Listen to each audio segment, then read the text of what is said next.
Alright, class.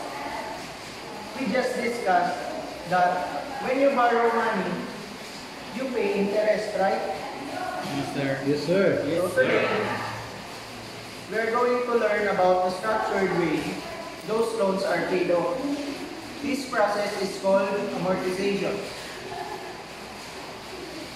So, can someone read the definition of amortization from the board or the slide? Okay, Reggie? Can you please read the slide? Yes, sir. Amortization, sir, is the process of payment of a loan through regular or fixed payment that covers both interest and principal, sir. Thank you, Reggie. Excellent. Notice the two key components of every fixed payment: the principal and the interest. So, yes, Juan.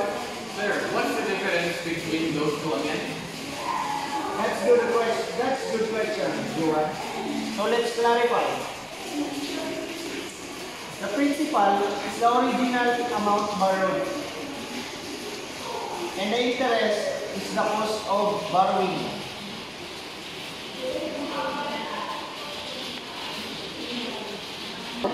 So therefore, your monthly payment or the amortization is a combination of the principal reduction and the interest payment.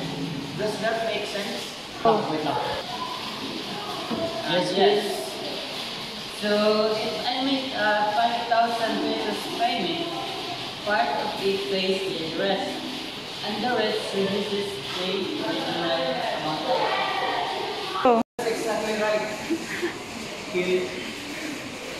So let's look at a simple example to see.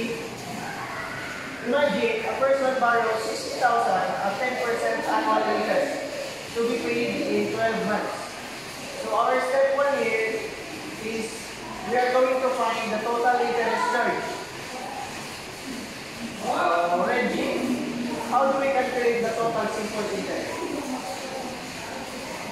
We simply multiply the principal final return, and the interest is equal to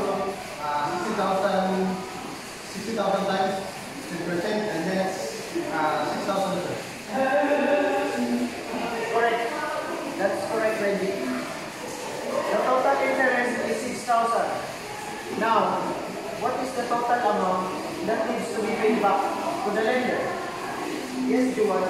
So the total amount is the principal plus the interest, which is 60,000 plus 6,000, and that's 66,000 pesos. Perfect. And the person is paying this 66,000 back in 12 equal monthly payments. Can you find the monthly amortization? Sure, sir.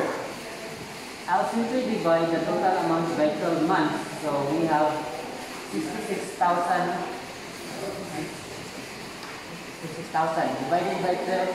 That comes out to 5,500 pesos per month. Nice one. Very well done, everyone. That 5,500 is the monthly amortization. So here is the key insight of our topic. So as you keep paying this 5,500 every month, the actual balance of your loan decreases because interest is calculated on the remaining balance. The interest portion of your payment will become smaller over time, and the principal portion will get larger. This is how a typical loan gets amortized. So, this concept of making timely loan payments is vital because it builds a good credit history and avoid penalties.